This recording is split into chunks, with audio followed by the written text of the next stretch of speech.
नमस्कार सभी विद्यार्थियों का एक बार फिर से एग्री कोचिंग बाय विकास सर परिवार में स्वागत करता हूं।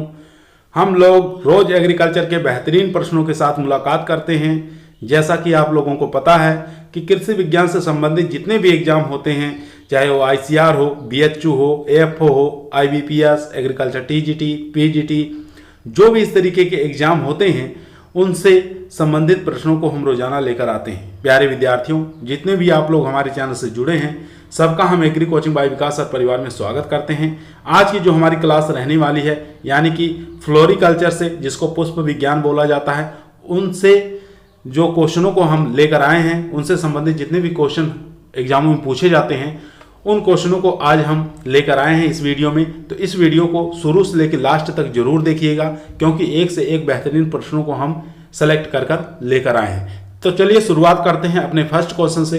फर्स्ट क्वेश्चन हमारा कह रहा है निम्नलिखित में से लूज फ्लावर का उदाहरण नहीं है। ठीक है, दो प्रकार के फ्लावर्स होते हैं, एक लूज फ्लावर्स होता है, एक होता है कट फ्लावर्स। ठीक है, दोनों ही आपको याद रखने हैं। लूज फ्लावर किसे कहते हैं? जिसके अंदर जैसे मान लीजिए हम मंदिरों में पुष्प चढ़ाने के लिए लेके जाते हैं तो वो हमेशा लूज फ्लावर का ही प्रयोग करते हैं। और जो फूल होते हैं, यानी कि जो फूल के अंदर इस प्रकार की डंडी लगी रहती है, ठीक है, डंठल लगा रहता है, उसको हम क्या कहते हैं? कट फ्लावर के नाम से जाना जाता है। ठीक है, डंठल रहता है या एक दो पत्तियां लगी रहती हैं इसमें, तो इस प्रकार के फ्लावर्स को हम क्या कहते हैं? कट फ्लावर्स के नाम से जानते हैं। और जिस पर डंडी नहीं होती, एक भी पत्ती नहीं होती, सिर्फ पुष्प रहता है, ऐसे फ्लावर को हम लूज फ्लावर कहते हैं। तो यहाँ पर देख सकते हैं गेंदा है, गुलदाउदी है, जैस्मीन है या गुलाब है। इन चारों में से बताना है कौन सा करेक्ट आंसर हो जाएगा। ठीक है, लूज फ्लावर को हम खुले पुष्प भी कहते हैं। ठीक है, क्या कहते हैं? खुले हुए पुष्प भी कहते हैं। ये अभी आपको याद रखना है। तो यहाँ पर जो हमारा करेक्ट आंसर हो जाएगा, यानी कि डी ऑप्शन यहाँ पर राइट आंसर हो जाएगा। ठीक है, डी ऑप्शन यहाँ पर राइट आंसर हो जाएगा, क्योंकि गुलाब एक प्रकार का कट फ्लावर्स का उदाहरण है। बाकी गेंदा, गुलाबी, जैस्मीन ये सब लूज फ्लावर्स के उदाहरण है। तो यहाँ पर हमारा डी ऑप्शन राइट आंसर हो जाएगा। चलते हैं क्वेश्चन नंबर 2 पर। क्वेश्चन नंबर 2 आपकी स्क्रीन पर है। क्वेश्चन कह रहा है निम्नलिखित में से कट फ्लावर्स का उदाहरण नहीं है। ठीक है, यहाँ पर पूछा है कट फ्लावर्स का उदाहरण नहीं है। पीछे हम पढ़े हैं कि कौन सा लूज फ्लावर का उदाहरण नहीं है, तो उसमें से आप बताएं इसमें कट फ्लावर्स का उदाहरण नहीं है, ये आपको बताना है। तो गुलाब है, ग्लेडियोलस है, डहेलिया है, झरबेरा है या ट्यूबरोज है। इन चारों में से बताना है कौन सा कट फ्लावर्स का उदाहरण नहीं है। तो हम यहाँ बात करेंगे कि गुलाब जो है एक ऐसा फूल है जो सबसे ज़्यादा कट फ्लावर्स के रूप में प्रयोग किया जाता है। ठीक है, सबसे ज़्यादा कट फ्लावर्स के रूप में इसका प्रयोग किया जाता है। ठीक है, किसका? गुलाब का। ये आपको याद रखना है। और लूज फ्लावर्स के रूप में सबसे ज़्यादा जो प्रयोग किया जाता है वो गेंदे का किया जाता है। ठीक है, गेंदा जो पीछे हम पढ़ चुके हैं उसका सबसे ज़्यादा प्रयोग किया जाता है लूज फ्लावर्स के रूप में, और कट फ्लावर्स के रूप में गुलाब का प्रयोग करते हैं। यहाँ पर जो ट्यूबरोज ई ऑप्शन है ये हमारा कैसा है? यानी कि लूज फ्लावर्स है। ठीक है, लूज फ्लावर्स है। तो यही हमारा करेक्ट आंसर हो जाएगा, यानी कि ई ऑप्शन यहाँ पर राइट आंसर हो जाएगा। ठीक है, ऑप्शन नंबर ई हमारा राइट आंसर हो जाएगा। बाकी गुलाब, ग्लेडियोलस, डहेलिया, झरबेरा ये तीनों ही जो ऐसे हैं, यानी कि ये सब कट फ्लावर्स हैं, आपको याद रखना है। चलते हैं क्वेश्चन नंबर 3 पर। दोस्तों, यदि आप लोगों को एग्रीकल्चर के किसी भी एग्जाम में सिलेक्शन लेना है, कोई भी एग्जाम हो, तो आप लोग एग्री कोचिंग बाय विकास सर चैनल को जरूर सब्सक्राइब करिए। ठीक है, इस चैनल को सब्सक्राइब कर लीजिए। प्रत्येक दिन एग्रीकल्चर की एक से एक वीडियो को यहाँ पर अपलोड किया जाता है, जो कि आपकी परीक्षा की दृष्टि से काफ़ी इंपॉर्टेंट साबित हो सकती है। तो इस चैनल पर अगर आप लोग नए आए हैं तो जरूर सब्सक्राइब करिए। क्वेश्चन नंबर 3 आपकी स्क्रीन पर है। क्वेश्चन को ध्यानपूर्वक पढ़िए और इसका आंसर दीजिए। क्वेश्चन कह रहा है निम्नलिखित में से किस फूल का सर्वाधिक प्रयोग कट फ्लावर्स के रूप में किया जाता है? पीछे हम बता चुके हैं सबसे ज्यादा कट फ्लावर्स का कौन से फूल का प्रयोग किया जाता है। ऑप्शन देखिए, ग्लेडियोलस, गुलाब, झरबेरा या डहेलिया। इन चारों में से बताना है कौन सा करेक्ट आंसर हो जाएगा। तो इसका जो करेक्ट आंसर हो जाएगा यानी कि गुलाब, डी ऑप्शन, बी ऑप्शन यहाँ पर राइट आंसर हो जाएगा। ठीक है, यहाँ पर कट फ्लावर्स के बारे में पूछा था तो गुलाब का प्रयोग किया जाता है। अगर हम पूछ लें लूज फ्लावर्स का सबसे ज्यादा प्रयोग कौन से फूल का होता है, तो भी आपको याद होना चाहिए कि गेंदा का सबसे ज़्यादा प्रयोग किया जाता है। ठीक है, गेंदे का सबसे ज़्यादा प्रयोग किया जाता है लूज फ्लावर्स के रूप में। चलते हैं क्वेश्चन नंबर 4 पर। क्वेश्चन नंबर 4 आपकी स्क्रीन पर है। क्वेश्चन को ध्यानपूर्वक पढ़िए और आंसर दीजिए। क्वेश्चन कह रहा है गुलाब के फूलों का रंग ठीक है। गुलाब के फूलों का रंग किस पिगमेंट के कारण क्या होता है, भिन्न होता है। ठीक है, पिगमेंट बताना है किसके कारण वो भिन्न भिन्न रंग प्रदान करता है, लाइकोपीन, जेंथोफिल, एंथोसाइनिन या क्लोरोफिल। तो आप लोगों को पता है कि मतलब एंथोसाइनिन के कारण क्या होता है, इसका वर्णक है, ये पिगमेंट है। तो सी ऑप्शन यहाँ पर करेक्ट आंसर हो जाएगा। ठीक है, जो लोग सी ऑप्शन दे रहे हैं वो लोग एकदम करेक्ट आंसर दे रहे हैं। चलते हैं क्वेश्चन नंबर 5 पर। क्वेश्चन नंबर 5 आपके स्क्रीन पर है। क्वेश्चन कह रहा है एशियाई प्रजाति के गुलाब मुख्यतः होते हैं डिप्लॉयड होते हैं, टेट्राप्लॉयड होते हैं या ट्रिप्लॉयड होते हैं या हेक्साप्लॉयड होते हैं। तो यहाँ पर बात करेंगे एशियाई प्रजाति के गुलाब की बात कह रहा है, तो कौन से किस प्रकृति के होते हैं ये आपको बताना है। ठीक है, तो यहाँ पर हम बता दे रहे हैं कि 2n बराबर 2x कितना होता है। ठीक है, दूसरा है 2n बराबर 3x कितना होता है, तो 2n बराबर 4x बराबर कितना होता है। ठीक है, तो इन चारों में से बताना है कि कौन सा करेक्ट आंसर हो जाएगा। ठीक है, चारों ऑप्शन के बारे में लिखे, हेक्साप्लॉयड के बारे में भी लिख दे रहे हैं। 2n बराबर यहाँ पर 6x बराबर। ठीक है, तो इन चारों में से बताइए कौन सा करेक्ट आंसर हो जाएगा। तो एशियाई प्रजाति के जो गुलाब होते हैं वो किस प्रकार के होते हैं, डिप्लॉयड प्राकृतिक होते हैं, यानी ए ऑप्शन यहाँ पर राइट आंसर हो जाएगा। ठीक है, किस प्रकृति के होते हैं, डिप्लॉयड प्राकृतिक के होते हैं, यानी कि इनका गुणसूत्र संख्या कितना हो जाएगा, 2n बराबर 2x बराबर 14 हो जाएगा। ठीक है, ये हो जाएगा 14। तो ये हमारा आंसर एकदम करेक्ट आंसर हो जाएगा। ठीक है, अब देखिए यहाँ पर पूछ सकता है कि मतलब यूरोपियन प्रजाति जो होते हैं, ठीक है, यूरोपियन प्रजाति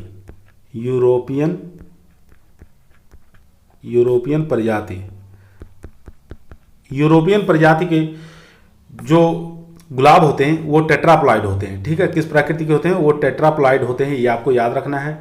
और इनका क्रोमोसोम नंबर कितना होता है, 28 होता है। ठीक है, 2n बराबर 4 इंटू 28। ठीक है, ये आपके हो जाएंगे यूरोपियन प्रजाति के।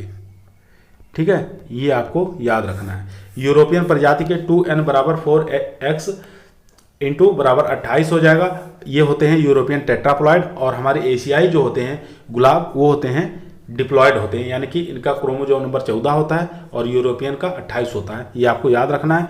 दोनों के बारे में काफ़ी इंपॉर्टेंट क्वेश्चन है, बार बार एग्जाम में पूछा जाता है। चलते हैं क्वेश्चन नंबर 6 पर। क्वेश्चन नंबर आपको सुमेलित कीजिए। ठीक है, इसमें से सुमेलित करना है कौन सा मतलब गलत आंसर है। तो देख सकते हैं मिनिएचर गुलाब को क्या कहते हैं, या फ्लोरीबेंडा को क्या कहते हैं, या बॉरबॉन को क्या कहते हैं, या चाइना गुलाब को क्या कहते हैं। ठीक है, इन चारों में से बताना है कौन सा करेक्ट आंसर हो जाएगा। तो मिनिएचर गुलाब को फेयरी गुलाब कहते हैं। ठीक है, मिनिएचर गुलाब को क्या कहते हैं, फेयरी गुलाब कहते हैं ये आपको। और फ्लोरीबेंडा को पोलियंथा गुलाब कहते हैं। ठीक है, ये एक के साथ चला जाएगा। ठीक है, ये वाला एक के साथ चला जाएगा, यानी कि फ्लोरीबेंडा जो होता है पोलियंथा गुलाब कहलाता है, मिनिएचर गुलाब जो होता है ये फेरी गुलाब कहलाता है, और बारबोन जो होता है ये रचुनिन गुलाब कहलाता है, यानी कि ये थर्ड के साथ चला जाएगा। और चाइना गुलाब को बंगाल गुलाब के नाम से भी जाना जाता है। ठीक है, ये आप याद रखेंगे, काफ़ी इंपॉर्टेंट क्वेश्चन है। ठीक है, ये बार बार एग्जामों में आ जाता है। ठीक है, तो हम जाएंगे 2, 1, 3 और 4। ठीक है, इन चारों के साथ में ऐसे मिलान कर देंगे। चलते हैं क्वेश्चन नंबर नेक्स्ट पर। क्वेश्चन नंबर 7 आपके स्क्रीन पर है। क्वेश्चन कह रहा है हाइब्रिड टी का संकरण क्या है। ठीक है, आपको बताना है हाइब्रिड टी संकरण क्या है इसका। तो देख लेते हैं, hybrid tea cross polyantha, floribunda cross hybrid tea, hybrid perpetual tea rose, और रोज गैलिक्स क्रॉस रोज फोनिक्सिया। इन चारों में से बताइए कौन सा करेक्ट आंसर हो जाएगा। तो यहाँ पर बात करेंगे हाइब्रिड टी और पोलियंथा का दोनों का क्रॉस से फ्लोरीबेंडा का निर्माण होता है। ठीक है, किसका, फ्लोरीबेंडा का। कोई भी क्वेश्चन पूछ सकता है, तो सभी के बारे में आपको याद होना चाहिए, सब ऑप्शन के बारे में। तो फर्स्ट ऑप्शन फ्लोरीबेंडा के साथ, और फ्लोरीबेंडा इंटू हाइब्रिड टी, इन दोनों के क्रॉस से ग्रैंडीफ्लोरा निकला है। ठीक है, कौन सा, ग्रैंडीफ्लोरा। इसके बारे में भी पूछ सकता है एग्जामों में,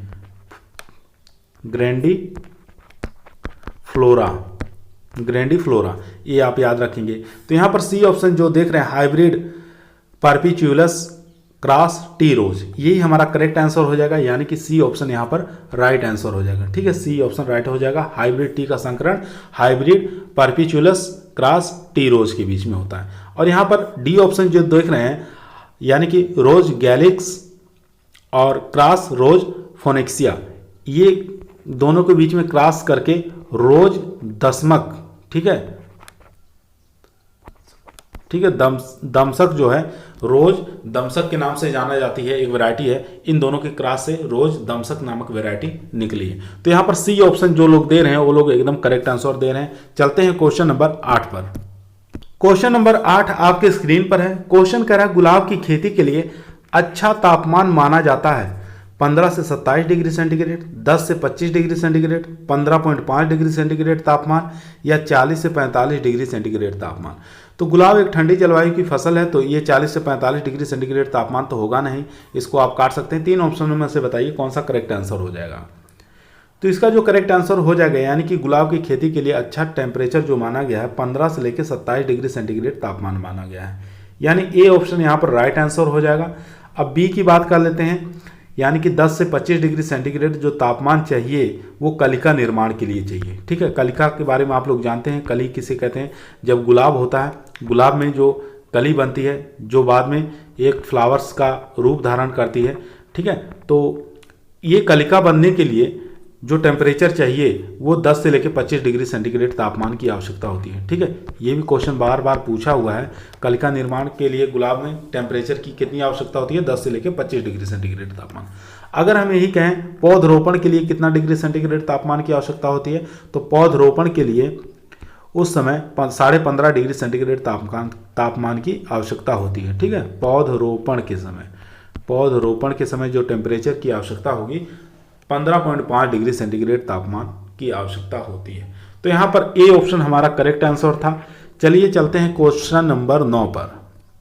क्वेश्चन नंबर 9 आपकी स्क्रीन पर है। क्वेश्चन कह रहा है गुलाब के प्रवर्धन की व्यावसायिक विधि कौन सी होती है, कलिकायन विधि, कलम द्वारा, ए बी दोनों, या दाब विधि द्वारा। ठीक है, यहाँ पर व्यावसायिक प्रवर्धन की डायरेक्ट पूछ रहा है कि कौन सी, ना तो पूछ रहा है देसी गुलाब के प्रवर्धन की व्यावसायिक विधि, ना पूछ रहा है हाइब्रिड गुलाब प्रवर्धन की व्यावसायिक विधि, दोनों में से कुछ भी नहीं पूछ रहा है। तो हम किसके साथ जाएंगे, तो हम जाएंगे दोनों के साथ, यानी कि ए और बी दोनों हमारे करेक्ट हैं, यानी कि सी ऑप्शन यहाँ पर राइट आंसर हो जाएगा।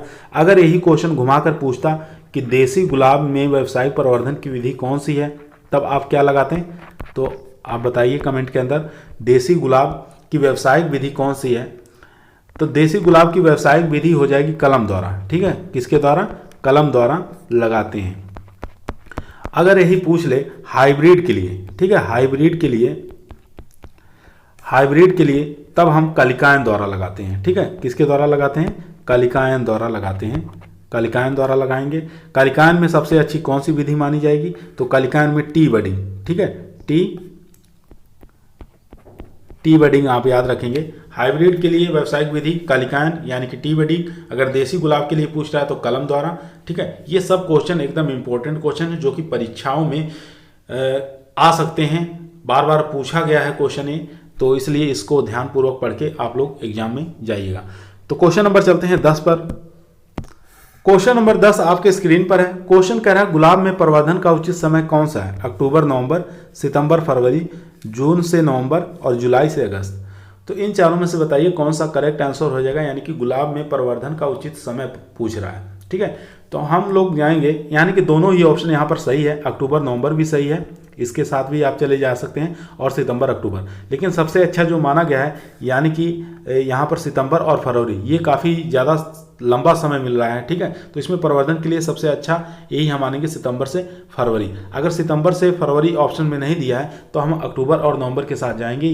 ठीक है, तो दोनों में से आपको याद रखना है, दोनों ही ऑप्शन सितंबर फरवरी दिया है तो हम सितंबर फरवरी के साथ जाएंगे। अगर सितंबर फरवरी नहीं दिया है ऑप्शन में तो अक्टूबर और नवंबर के साथ जाएंगे, तो हमारा ए ऑप्शन वहाँ पर करेक्ट आंसर हो जाएगा। ठीक है, तो यहाँ पर बी ऑप्शन हमारा राइट आंसर हो जाएगा। चलते हैं क्वेश्चन नंबर 11 पर। क्वेश्चन नंबर 11 आपके स्क्रीन पर है। क्वेश्चन कह रहा है गुलाब में डिसबडिंग का अर्थ क्या होता है, पौधों की जड़ों को खुला छोड़ना, गुच्छों के फलों में या मध्य कलिका के अलावा अन्य को हटाना, यानी अन्य टहनियों को हटा देना। तीसरा ऑप्शन है फूलों की अवधि को बढ़ाना। चौथा ऑप्शन है गुलाब के बाग लगाना। तो यहाँ पर हम बात करेंगे यानी कि पौधों की जड़ों को खुला छोड़ना, ए ऑप्शन की बात करेंगे। पौधों की जड़ों को खुला छोड़ने को क्या कहते हैं, तो वेटरिंग कहा जाता है। ठीक है, ये भी पूछा गया है एग्जामों में कि वेटरिंग क्रिया किसमें की जाती है, तो ये गुलाब के अंदर की जाती है। ठीक है, वेटरिंग, तो वेटरिंग क्रिया किसमें करते हैं, गुलाब के अंदर करते हैं। और यहाँ पर गुलाब में डिसबडिंग का अर्थ क्या होता है, गुच्छों के फूलों में से अन्य कलिका के अलावा अन्य को हटा देना। तो यहाँ पर बी ऑप्शन यहाँ पर करेक्ट आंसर हो जाएगा। ठीक है, एक गुच्छा है, इसमें फूल लगा हुआ है, इसमें फूल लगा हुआ है, ये गुच्छों में इस प्रकार के फूल लगे हुए हैं। तो इसमें से हम 2-3 कलिका को हटा देंगे, तो एक कलिका या 2 कलिका को छोड़ देंगे, तो वो जो कलिका रहेंगे वो काफ़ी बड़े आकार के फूल प्राप्त करने के लिए हम क्या करते हैं, डिसबडिंग की क्रिया करते हैं। ठीक है, 2-3 कलिका को हटा देते हैं, 1-2 कलिका रख लेते हैं, तो उससे जो फूल होंगे वो काफ़ी बड़े आकार के लगते हैं, तो इसलिए हम डिसबडिंग इसमें करते हैं। ठीक है, ये आपको याद होना चाहिए। अब देखिए यहाँ पर आया फूलों की अवधि को बढ़ाना। ठीक है, फूलों की अवधि को बढ़ाने की क्रिया को क्या कहते हैं, पल्सिंग कहते हैं। ठीक है, ये आपको याद होना चाहिए, पल्सिंग। तो ये भी पूछता है पल्सिंग किससे संबंधित है। ठीक है, पल्सिंग, पल्सिंग आप याद रखेंगे, ये फूलों की अवधि को बढ़ाने की क्रिया को पल्सिंग कहा जाता है। और गुलाब के बाग लगाना, ठीक है, ये भी क्वेश्चन पूछा गया है कि गुलाब के बाग लगाने को क्या कहते हैं, रोजरी के नाम से जानते हैं। ठीक है, रोजरी कहा जाता है इसको, ये आपको याद होना चाहिए। ठीक, क्या कहते हैं, गुलाब के बाग लगाने को रोजरी कहा जाता है, फूलों की अवधि को बढ़ाने को पल्सिंग कहते हैं, और गुच्छों के फूलों को हटाना या कलिका को हटा देना, ठीक है, उसको हम डिसबडिंग कहते हैं। और यहाँ पे पौधे की जड़ों को खुला छोड़ना वेटरिंग कहते हैं। ठीक है, उसके जड़ों के पास की मिट्टी को हटा देते हैं, 2 से 3 दिन तक उसको खुला छोड़ देते हैं, उसके बाद उसमें पोषक तत्व वगैरह, खाद वगैरह डालकर उसमें सिंचाई कर देते हैं, ऊपर की कलिका को हटा देते हैं, टहनियों को काट देते हैं। तो ये प्रकार की हमारी डिसबडिंग होती है, तो ये आपको याद होना चाहिए। तो यहाँ पर बी ऑप्शन राइट आंसर। चलते हैं क्वेश्चन नंबर 12 पर। क्वेश्चन नंबर 12 आपके स्क्रीन पर है। क्वेश्चन कह रहा है गुलाब का फल कहलाता है, ठीक है, हिप्स कहलाता है, हेड कहलाता है, क्रोम्स कहलाता है या सकर्स कहलाता है। तो सकर्स किसका कहलाता है, तो ये आपको याद होना चाहिए, केले का जो पार्ट हम लगाते हैं तो उसको सकर्स कहते हैं। तो क्रोम्स किस में करते हैं, गुलदाउदी के अंदर नहीं, ग्लेडियोलस के अंदर जो प्रवर्धन करेंगे, ठीक है, उसको हम किसके द्वारा करते हैं, वो क्रोम्स के द्वारा करते हैं, ग्लेडियोलस से संबंधित है, ये आपको याद होना चाहिए। और उसके बाद हेड की बात कर लेते हैं। हेड या कैपिचुलम ये किससे संबंधित है, तो आपको याद होना चाहिए कैपिचुलम। एग्जाम पूछा हुआ है कि हेड और कैपुचिलम फल का प्रकार किससे है, तो ये आपको याद रखना है गुलदाउदी से। किससे, गुलदाउदी से, गुलदाउदी से। ठीक है, तो ये भी आपको याद होना चाहिए। उसके बाद यहाँ पर गुलाब का फल का प्रकार पूछा है, तो ए ऑप्शन हमारा राइट आंसर हो जाएगा। गुलाब के फल को क्या कहते हैं, हिप्स कहते हैं, हिप्स कहते हैं, ए ऑप्शन यहाँ पर राइट आंसर। दोस्तों, अगर आप लोग अभी तक हमारे चैनल को सब्सक्राइब नहीं किए हैं तो चैनल को जरूर सब्सक्राइब करिए, और रोजाना इसी प्रकार की वीडियो हम रोजाना लेकर आते हैं। चलते हैं क्वेश्चन नंबर 13 पर। क्वेश्चन नंबर 13 आपके स्क्रीन पर है। क्वेश्चन कह रहा है गुलाब में वाष्पशील तेल पाया जाता है। ठीक है, आपको बताना है गुलाब के अंदर वाष्पशील तेल कितनी मात्रा में पाया जाता है, 1 से 2% या 0.02 से लेकर 0.05% या 25% या 0.07 से लेके 1% तक। इन चारों में से बताइए गुलाब के अंदर वाष्पशील तेल की मात्रा कितनी पाई जाती है।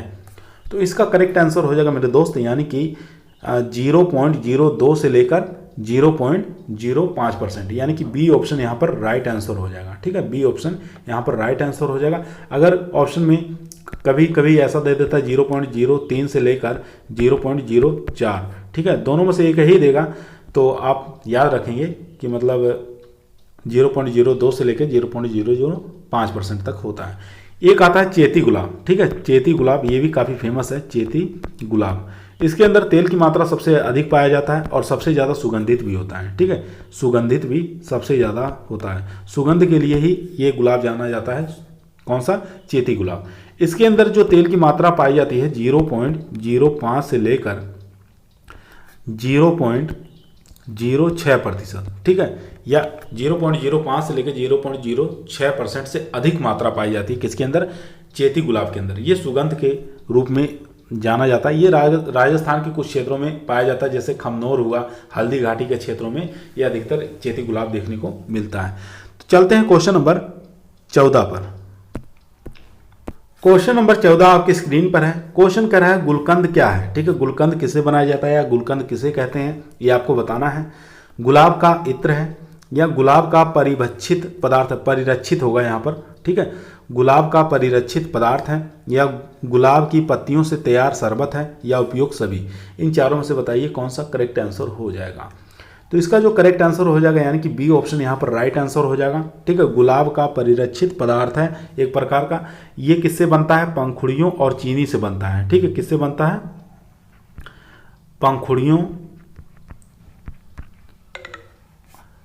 पंखुड़ियों और चीनी से बनता है, ये आपको याद होना चाहिए।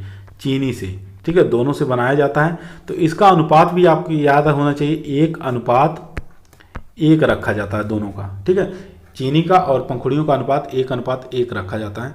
और गुलाब का इत्र जानते हैं, ये तो होगा नहीं हमारा करेक्ट आंसर। ठीक है, तो यहाँ पर बी ऑप्शन हमारा राइट आंसर हो जाएगा। गुलाब की पत्तियों से तैयार जो शरबत होता है उसको हम पेय पदार्थ के रूप में कहते हैं। ठीक है, पेय पदार्थ कहा जाता है, पेय पदार्थ कहा जाता है। ठीक है, तो यहाँ पर बी ऑप्शन हमारा राइट आंसर हो गया। चलते हैं क्वेश्चन नंबर 15 पर। क्वेश्चन नंबर 15 आपके स्क्रीन पर है। क्वेश्चन कह रहा है गुलाब के शरबत बनाने में गुलाब के रस की मात्रा होती है 0.1%, 1%, 10% या 90%। 90% तो होगा नहीं, 0.1% भी नहीं होगा। अब दोनों में से आप लोग बताइए कौन सा करेक्ट आंसर हो जाएगा। तो इसका करेक्ट आंसर हो जाएगा यानी कि 1% होता है। बी ऑप्शन यहाँ पर राइट आंसर हो जाएगा। ठीक है, बी ऑप्शन यहाँ पर राइट आंसर। चलते हैं क्वेश्चन नंबर 16 पर। क्वेश्चन नंबर 16 आपके स्क्रीन पर है। क्वेश्चन कर रहा है भारत में गुलाब के प्रजनक यानी कि जनक किसे माना जाता है। ठीक है, आपको बताना है भारत के अंदर गुलाब के प्रजनक कौन है और यानी कि जनक कौन है, गुलाब के पिता किसे कहा जाता है। तो ऑप्शन देख लेते हैं, doctor KL Chadha, doctor BP Pal या डॉक्टर SAK बंसल या डॉक्टर AS परौंदा। इन चारों में से बताइए कौन सा करेक्ट आंसर हो जाएगा। डॉक्टर KL चड्ढा के बारे में बताते हैं तो इनको गोल्डन रिवोल्यूशन का जनक कहा जाता है। ठीक है, गोल्डन रिवोल्यूशन का जनक कहा जाता है इसको। ठीक है, ये आपको याद होना चाहिए। डॉक्टर BP पाल को गुलाब का जनक कहा जाता है, तो बी ऑप्शन यहाँ पर हमारा राइट आंसर हो जाएगा। गुलाब का जनक कहा जाता है किनको? डॉक्टर BP पाल को। अब यहाँ पर डॉक्टर SK बंसल के बारे में आप लोगों को जानना जरूरी है। इन्होंने क्वालिटी प्रोटीन मेज, ठीक है, क्वालिटी ऑफ प्रोटीन मेज के अंदर इन्होंने क्वालिटी लाया, किसके अंदर? मेज के अंदर प्रोटीन की मात्रा बढ़ाई है। किनके द्वारा? SK बंसल के द्वारा। ठीक है, 2 इन्होंने वैरायटियाँ इन्होंने निर्माण किया, एक रत्ना एक प्रोटीना।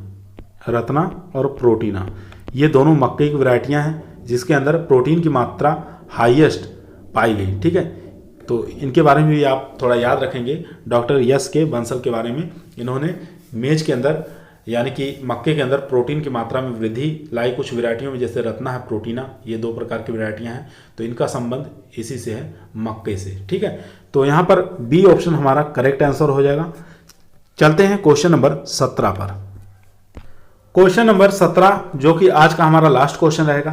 क्वेश्चन कह रहा है हजारा किस कुल का पौधा है। ठीक है, रोजेसी, एस्टेरेसी या इरिडेसी या ओलिएसी। इन चारों में से बताइए कौन सा करेक्ट आंसर हो जाएगा। रोजेसी फैमिली किसकी है? जानते हैं, गुलाब की फैमिली रोजेसी। उसके बाद बात कर लेंगे एस्टेरेसी जो है यानी कि बी ऑप्शन जो देख रहे हैं ये हो जाएगी गेंदा की। ठीक है, गेंदा की फैमिली। इसके साथ आपको याद रखना है गुलदाउदी की, गुलदाउदी को याद रखना है। ठीक है, दोनों गुलदाउदी और गेंदा की फैमिली एस्टेरेसी। एरिडेसी किसकी फैमिली है? ये हो जाएगी ग्लेडियोलस की। ठीक है, ग्लेडियोलस इसकी फैमिली हो जाएगी आपकी एरिडेसी। ओलिएसी किसकी है? तो ओलिएसी चमेली की हो जाएगी। ठीक है, चमेली की फैमिली हो जाएगी। तो ये चारों के बारे में आपको याद होना चाहिए। तो यहाँ पर जो करेक्ट आंसर हो जाएगा यानी कि बी ऑप्शन हमारा करेक्ट आंसर हो जाएगा। ठीक है, एस्टेरेसी बी ऑप्शन। हजारा किस कुल से बिलोंग करता है? तो बी ऑप्शन यानी कि एस्टेरेसी से। ठीक है, बी ऑप्शन यहाँ पर राइट आंसर। आज का वीडियो हमारा यहीं समाप्त हुआ। अगर आप लोगों को अच्छा लगा हो तो वीडियो को लाइक करिएगा और दोस्तों में शेयर जरूर करिएगा और अगर चैनल पे नए आए हैं तो चैनल को सब्सक्राइब जरूर करिए। कल फिर एक नए वीडियो के साथ मुलाकात करते हैं, तब तक सभी लोगों को धन्यवाद।